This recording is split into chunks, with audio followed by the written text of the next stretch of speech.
I think it was Preity Zinta Salman Khan, but जिसमें वो गाना था पिया पिया ओ पिया पिया, दैट सॉन्ग, वो that really used to attract मी।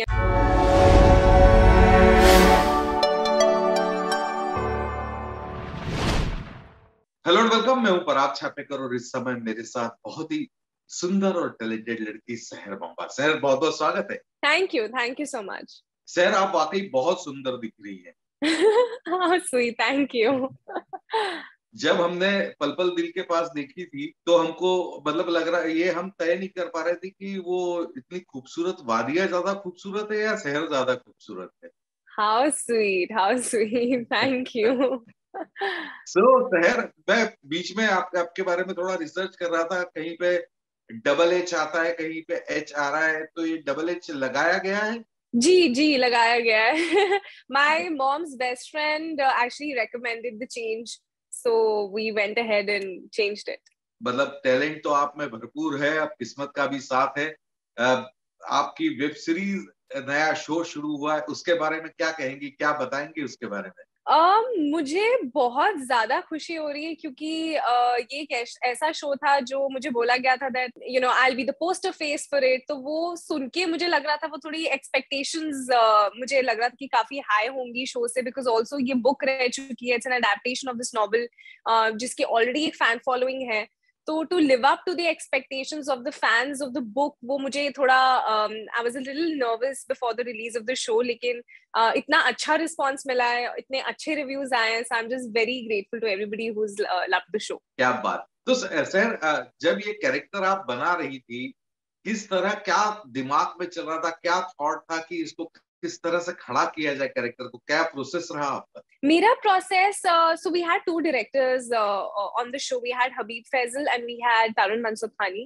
जब हमने ये शो की शुरुआत की थी उस समय हबीब सर थे हमारे साथ, एंड उनके साथ मैंने काफी एक्सटेंसिव वर्कशॉप्स किए, और ऑब्वियसली क्योंकि ये 80s में सेटअप है ये एरा, तो मुझे उसके बारे में ऑब्वियसली ज्यादा पता नहीं था। तो हबीब सर ने बहुत हेल्प की, both the directors in fact, and उसके बाद हमने वर्कशॉप्स किए, ऑन लोकेशन वर्कशॉप्स किए।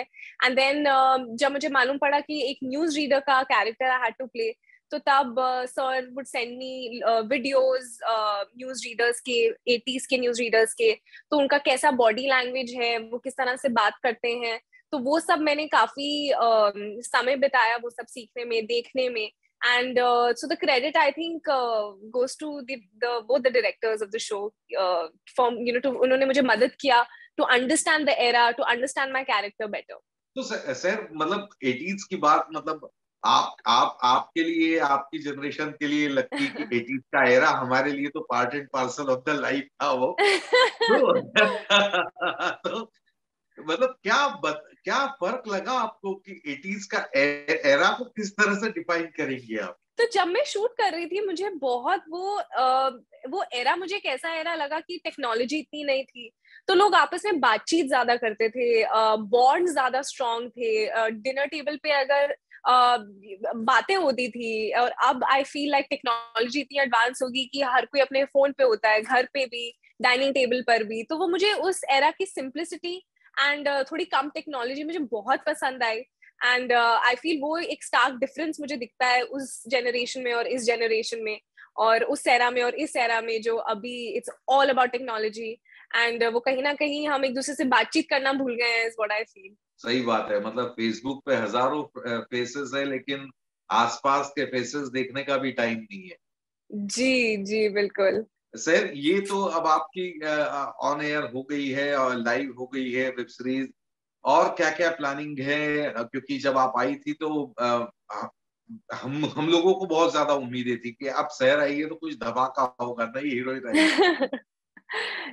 Thank you so much. पल पल, आई मीन काफी टाइम हो गया, उसके बाद पैंडेमिक हो गया, but I am just very grateful कि इन 2 सालों में जो कोविड के टाइम दौरान भी आई वाज शूटिंग, एंड आगे भी there are lots of interesting stuff in the pipeline, और अब बस अगले साल पता चल जाएगा सबको। तो सर, आपका, मैं ऐसे ही पढ़ रहा था और मुझे लगा कि यार सबसे फेवरेट एक्टर जो है वो सलमान खान है, तो हाँ। हाँ, तो ऐसा क्यों? मतलब बहुत सारे खान्स हैं आपके साथ करने वाले, देओल्स भी है काम करने वाले, तो सलमान खान क्यों चूज पसंद है आपको, क्या वजह है? I think उनकी I feel more than just how he is as an actor. मुझे वो कहीं ना कहीं I feel I really appreciate and admire the person for the person that he is. मुझे वो एक इंसान मुझे बहुत पसंद आते हैं, the kind of work that he does. And ऐसा नहीं कि मुझे बाकी लोग नहीं पसंद. मुझे Deols of course मेरा शुरुआत उनसे हुई है and I love them to from the core of my heart. Both Sunny Sir and Karan वो family जैसे हो गए हैं मेरे and वो बॉन्ड हमेशा ही रहेगा. तो ये जो कोरोना पेंडेमिक का टाइम है, अभी तो खैर आप बहुत छोटी हैं, तो ये 2 साल का वक्फा करियर के हिसाब से बहुत ज्यादा मायने नहीं रखता है जाना, लेकिन फिर भी किस तरह का बीता है ये समय? मैंने एम्पायर साइन किया था निखिल अडवाणी जी के साथ एम एंटरटेनमेंट हॉटस्टार का जो अभी शो रिलीज हुआ था दी एम्पायर, वो मैंने स्टार्ट ही किया था. 2 दिन हमने शूट किया जयपुर में और उसके बिल्कुल 2 दिन बाद लॉकडाउन हो गया और I was the last person to get cast for the show. तो मैंने उस समय स्क्रिप्ट भी नहीं पढ़ी थी, मुझे कोई आइडिया नहीं था कि पूरे स्क्रिप्ट में पूरे शो में हो क्या रहा है. तो जब लॉकडाउन हुआ तो मैं वापस शिमला चली गई और जितने भी महीने थे उधर मैंने स्क्रिप्ट पढ़ी काफी. उर्दू डिक्शन कोच के साथ मैंने अपना डिक्शन पे वर्क किया और मिताक्षरा निखिल सर के साथ मैंने जूम कॉल पे वर्कशॉप्स की. तो वो सब मैंने काफी जुडिशियसली यूज किया वो समय.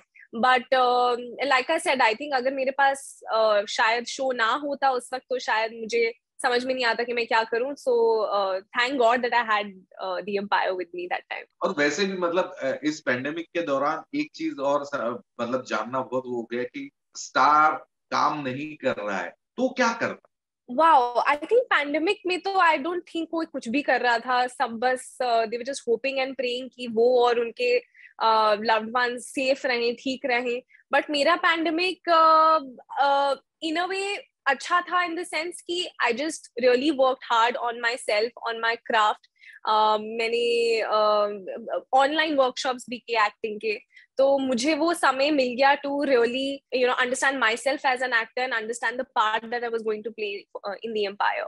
मतलब ये बहुत कॉम्बिनेशन बड़ा रेयर होता है कि आप सुंदर भी हैं और आप में वो मेटल भी है कि आप मेहनत करना भी जानती है, आप एग्जीक्यूट करना भी जानती है. किस तरह का सिनेमा आप फ्यूचर में करना चाहती हैं?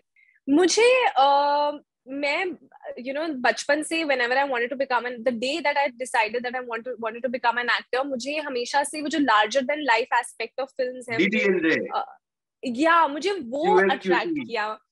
And the songs and the dance, तो मैं उससे सबसे पहले आकर्षित हुई. उसके बाद मुझे याद है कि the feeling that you leave a theatre with after having watched a good performance, मुझे वो कहीं ना कहीं मुझे बहुत इंस्पायर किया कि मैं भी एक्टर बनूं एंड मैं भी अपनी परफॉर्मेंसेस के थ्रू एक कोई ना कोई इम्पैक्ट क्रिएट करो. So I feel my conscious decision जब भी मैं कोई स्क्रिप्ट सुनती हूँ, मुझे बस ये होता है कि how can I make it my own and create an impact. तो what was the turning point? कौन सी फिल्म थी जिसको देख के लगा कि बॉस एक्टर बनना है? I remember film कौन सी थी? I think it was Preeti Zinta, Salman Khan.